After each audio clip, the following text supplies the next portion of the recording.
Every revolution starts in the minds of the people. Arm yourself for the war of ideas. Take back your life. Take back your liberty. Tom Mullen Talks Freedom.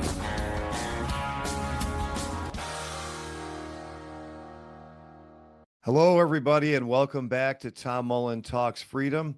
Today, my guest is Dr. Jonathan Newman, who is a fellow at the Mises Institute, where he's also taught graduate level courses. Previously, he was associate professor of economics and finance at Bryan College. Jonathan earned his PhD at Auburn University while a research fellow at the Mises Institute, and was the recipient of the 2021 Gary G. Schlarbaum Award to a promising young scholar for excellence in research and teaching. He's published in the Quarterly Journal of Austrian Economics and in volumes edited by Matthew McCaffrey and Per Bylund. And his commentary also appears regularly in the Mises Wire and Power and Market.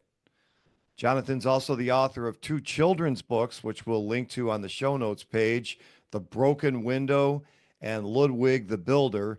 Today, he joins us to talk about the possibility of a recession and other matters and what Trump's policies may or may not have to do with it. Jonathan, welcome to the show. Hey, thanks for having me. I guess to begin, maybe you could just give an overall assessment of where you think the U.S. economy is. Are we a bubble just waiting for a pin? Is everything pretty much okay right now, and it's just maybe some rumblings in the stock markets that have people worried, or where are we in your opinion? Yeah, it's a good question. I'm not in the business of making specific predictions about like when exactly a recession will be dated by the NBER, but I do think that a recession is possible, maybe even likely. It could be this year, could be the next. The reason why I'm hesitant is in the past, when it seemed obvious to me that we were about to go into a recession, it didn't happen, or at least not in the official statistics. And that's really one of the problems with making predictions like this is there's so many things that the government can do to boost the numbers, to paper over hardships that people are feeling. I mean, just consider all of the adjustments that they made to the job figures during the last presidency, and look at the way that the government spending just exploded.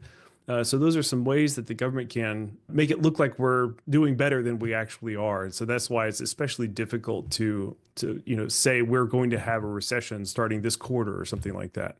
However, I do think that we're due for one. And the reason why that I can say that is because we have such heavy government involvement, especially in money and banking, and also government spending. So here at the Mises Institute, where our mission is to teach Austrian economics.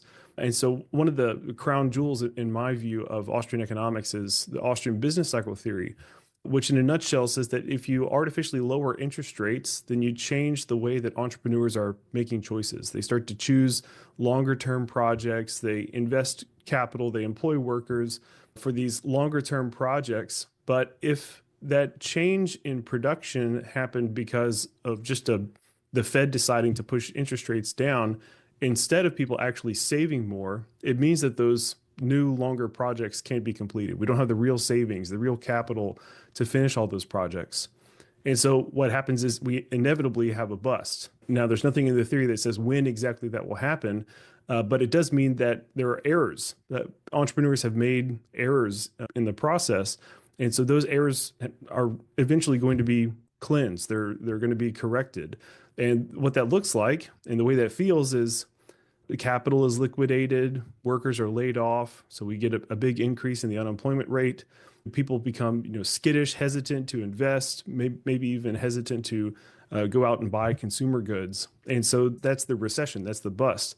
But it's very important to remember that the bust, or the recession, is actually the healthy phase of the business cycle, because we're actually getting rid of all of those errors. We're fixing all of the errors that were made in the past. So we might have this temptation to call on the government to, spend, or to do these make work projects, or we might call on the Federal Reserve to increase the money supply to boost aggregate demand or something like that.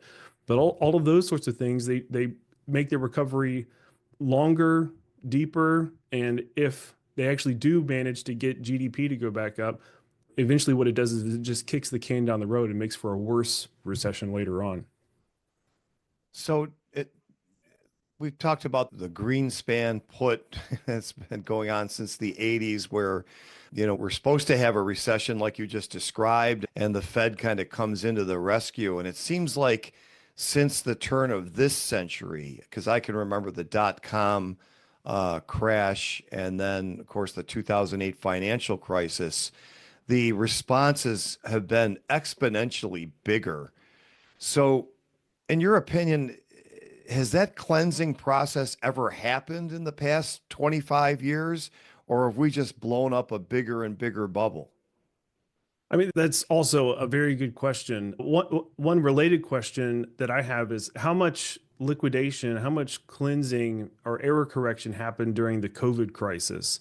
So many Austrian authors were saying that we're on the precipice of a recession in 2020. So near the end of 2019, and this is before anybody was talking about COVID, right? So there were all sorts of signs that the yield curve had been inverted.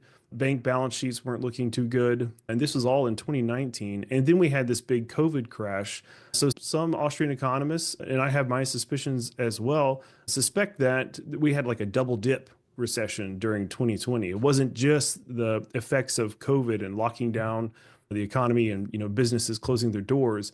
It wasn't just that, but it was also just the normal sort of recession that you would see as predicted or as explained by Austrian business cycle theory.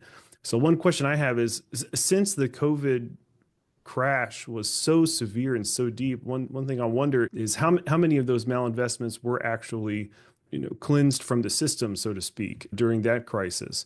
Or maybe there wasn't much because, there was just tons and tons of money printing, like the most money printing we've ever seen in that short amount of time, and lots of government spending as well. So maybe the errors actually weren't cleansed from the system and we still have them sort of baked into the economic pie. And so now maybe we're due for a very big recession. Of course, only time will tell. Like I said at the beginning, I'm not in the business of making specific predictions, but it's the sort of things that economists and especially here at the Mises Institute, Austrian economists are thinking about when we're looking at the state of the economy today and what might be in store. So, in terms of COVID, a theory I have, and I don't know if the economists have studied this, but I do know that COVID, just from my anecdotal experience, that the response from the government put many family-owned businesses out of business. Restaurants and retail stores that had been, in business for generations that never came back. And of course, with all that money printing, they kept in business and enriched all sorts of very large, multinational corporations.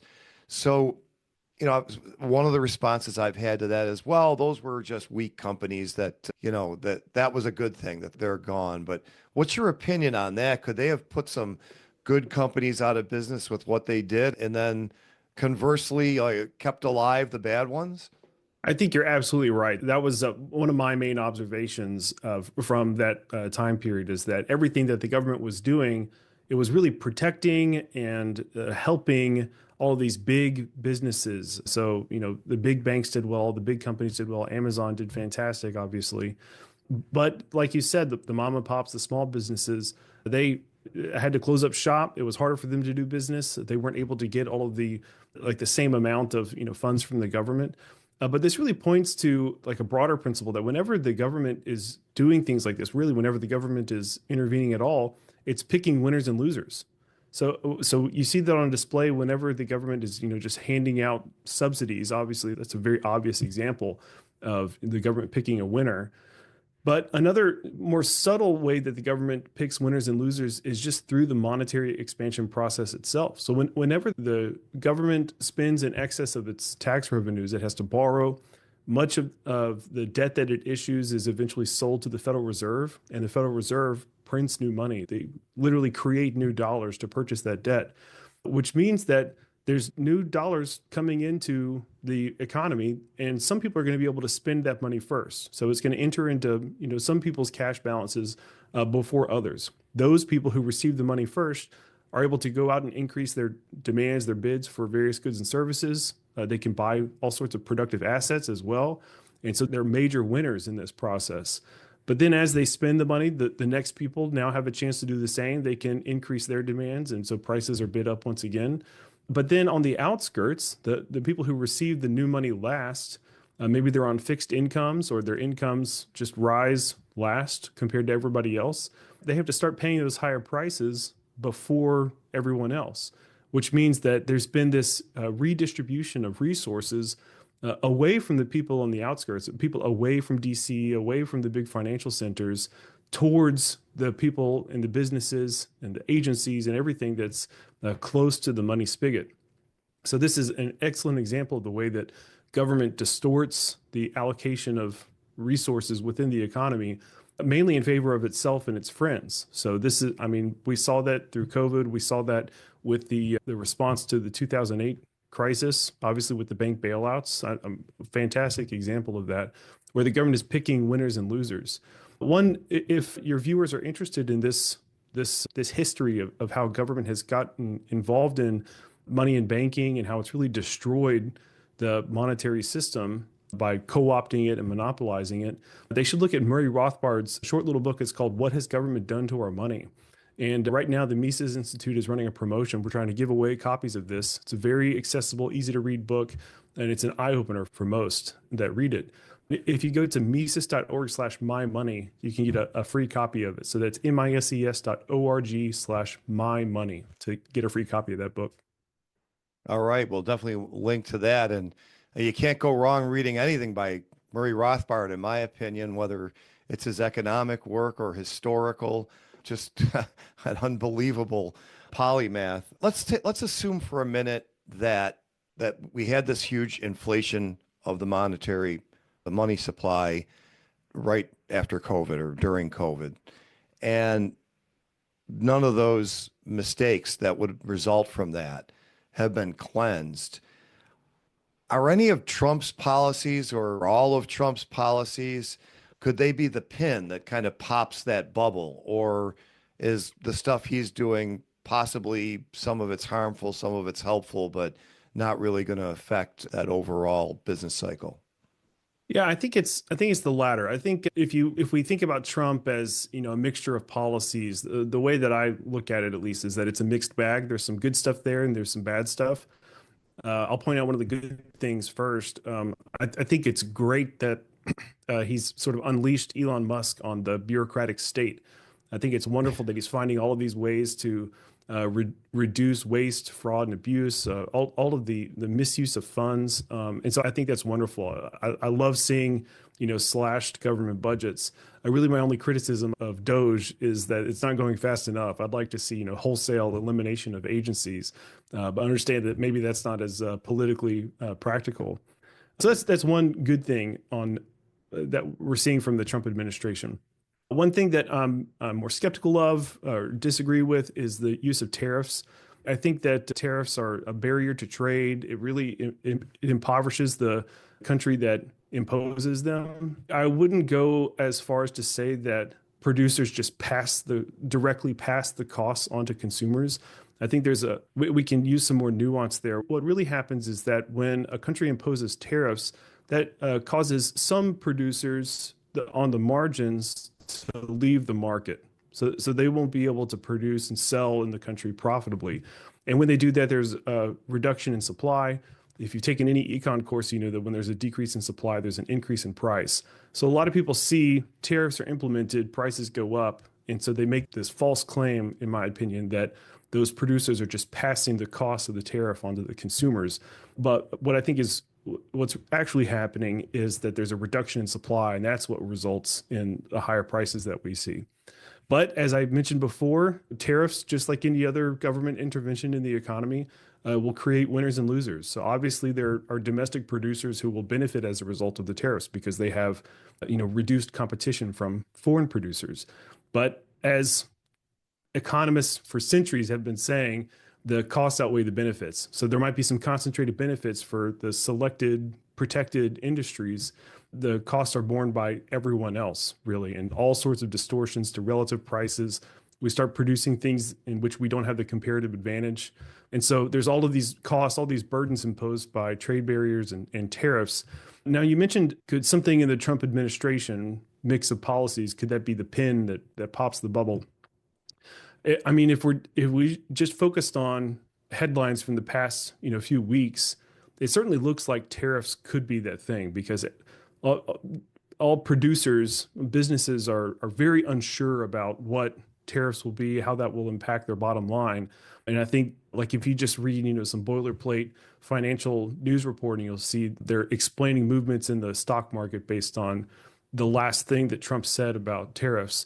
So I mean, that's possible that something like, unexpectedly high tariffs might be the thing that causes entrepreneurs, broadly speaking, to take another look at their business and ask that question: is this feasible? Is this going to be profitable? And if that's the case, and they realize that they've made these malinvestments, they'll start liquidating, laying off workers, and we'll have a full-on recession. Yeah, and I think it would be important to know that while, as you say, I mean, the tariffs are a negative, that the most of the pain we'd be experiencing would not really be the direct result of the tariffs. That just kind of got the ball rolling. And then suddenly, this unraveling of all this malinvestment starts to occur. Would you generally agree with that? Yeah, and on that point, I think the at least right now, the uncertainty around tariffs is causing more damage than just announcing what the tariffs will be and then sticking with it. And I mean, we see that, like I mentioned, in the reporting. So everybody is just uncertain. What level of tariffs on particular goods is Trump going to settle on? So there's a lot of uncertainty about that. In fact, I mean, there's changes in tariffs like within a day, right? So it's very hard to do business when you have that level of uncertainty. So I think the uncertainty surrounding tariffs is doing a lot of damage in terms of businesses committing to making investments that provide employment and produce things that consumers want.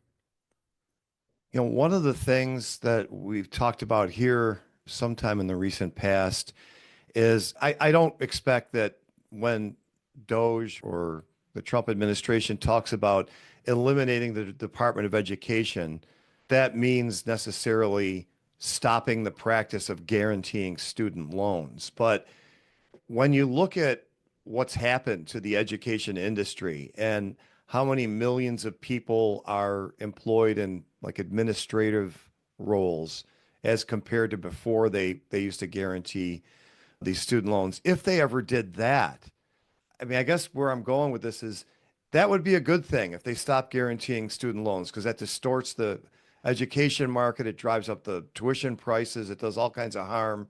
It misdirects resources, including people, to the wrong place. But it would be painful. I mean, we might have a couple of million people out of the 14 million employed who need to find a new career, and that doesn't happen in 30 days. So do you think it's possible that Trump could do something good that could cause a bunch of pain? I'm not very clued into the politics of it, but my understanding is that unwinding something like the student loan business or the student loans that the government provides, that would be very difficult. It would be politically unpopular. We wouldn't see congressmen, backing that sort of thing. But I'm all in favor of unwinding that. I'm all in favor of getting rid of that totally, including, just getting rid of the Department of Education. But you're absolutely right that once you start to unwind these sorts of things, there are these, painful processes that people have to go through. That they get laid off, they've got to find a new job.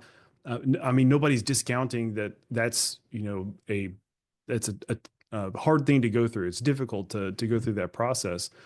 But if you take a bigger picture, if you're looking at it through like an objective sort of analytic view, it's exactly what needs to happen. You're absolutely right that the student loans from the government has introduced a ton of bloat in higher education. We recently had an event in Tampa where we had speakers like Tim Terrell and Jason Jewell. They gave talks about all of the bloat, all the challenges that higher education is facing right now.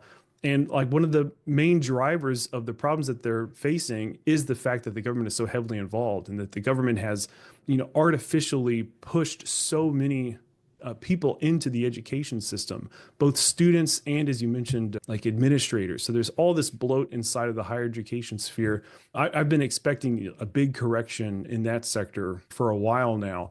And if Trump continues to, hack away at the Department of Education, and he's also doing some sorts of things to pressure specific schools to unwind certain policies, and making the federally subsidized student loans, like holding that up as hostage, basically, unless they change their policies.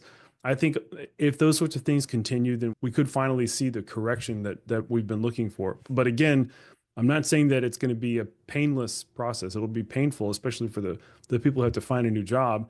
But one thing that we have to do as educators, as people who are talking about the principles of freedom and liberty, Austrian economics, is we have to explain to people, make sure that they understand that the problem is not that the government stopped doing something, even though that is what precipitated the painful process. The problem is that the government got involved in the first place. So obviously, once the government decides to stop picking winners and losers, that's going to force a change in the way people behave and the jobs people take, which can be painful. But the problem originally, and fundamentally, is the fact that the government got involved in the first place. Yeah, absolutely.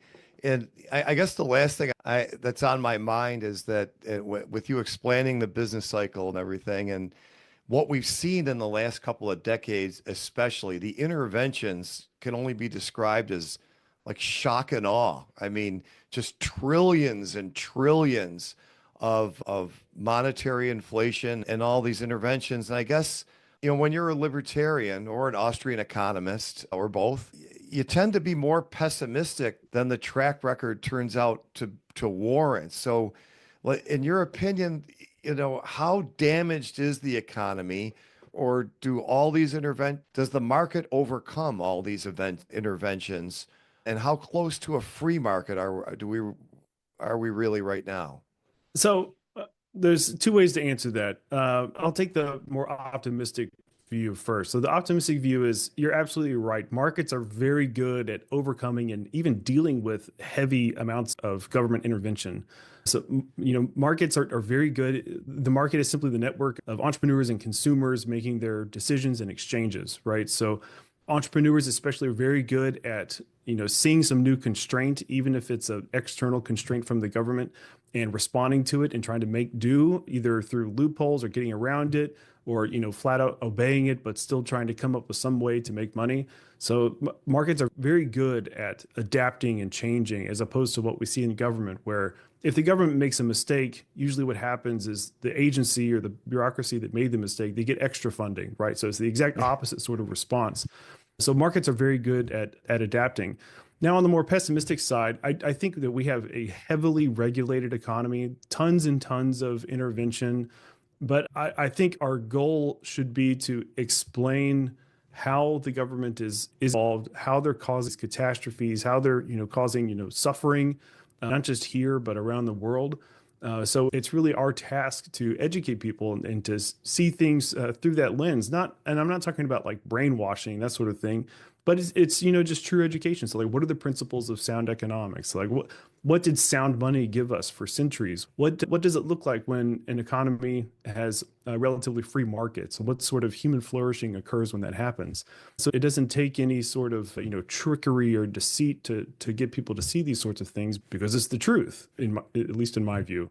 And so I think even though I'm talking about sort of like the pessimistic view that we have this heavily regulated economy, lots of government intervention, but that really it gives us something to do. It gives us work to do, and we're happy to do it. We're happy to teach people about principles of liberty and Austrian economics. Yeah, I guess we have a market economy. At least we have that, and things could be a lot worse, but they could be a lot better. I guess if you take away any of these things, it will help. I've always said, it doesn't matter what you work on. Just blindfold yourself, spin yourself around, and throw a dart at the federal government. Whatever you hit, you could just eliminate that. That's good. I'll add one more thing here. Ludwig von Mises said that really the dividing line between a free market capitalistic system and a socialist or totalitarian system is the existence of a stock market. So in the Soviet Union, they didn't have a stock market. There was no private ownership of the factors of production, no private ownership of business allowed. However, if you have a stock market, it means that at least there's that chance for entrepreneurs to anticipate consumer demand and then translate that into arranging factors of production to make things that consumers want. So we do have a stock market, so we're at least on that end of the spectrum, but you're right, we do have a heavy amount of government intervention so far.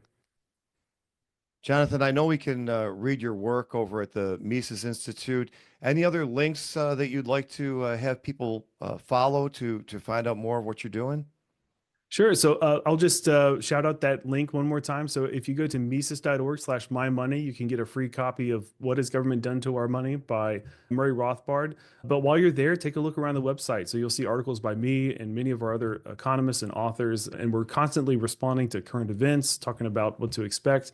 I'm also somewhat active on Twitter. And so you could find me there. My username is @NewmanJ_R. So you could find me there. All right. We'll link to all that. And Jonathan, thanks very much for stopping by. Thanks for having me. This has been great. The war of ideas has only just begun. Arm yourself with the knowledge you need by heading to TomMullenTalksFreedom.com and subscribing to our email list. And remember, every revolution starts in the minds of the people.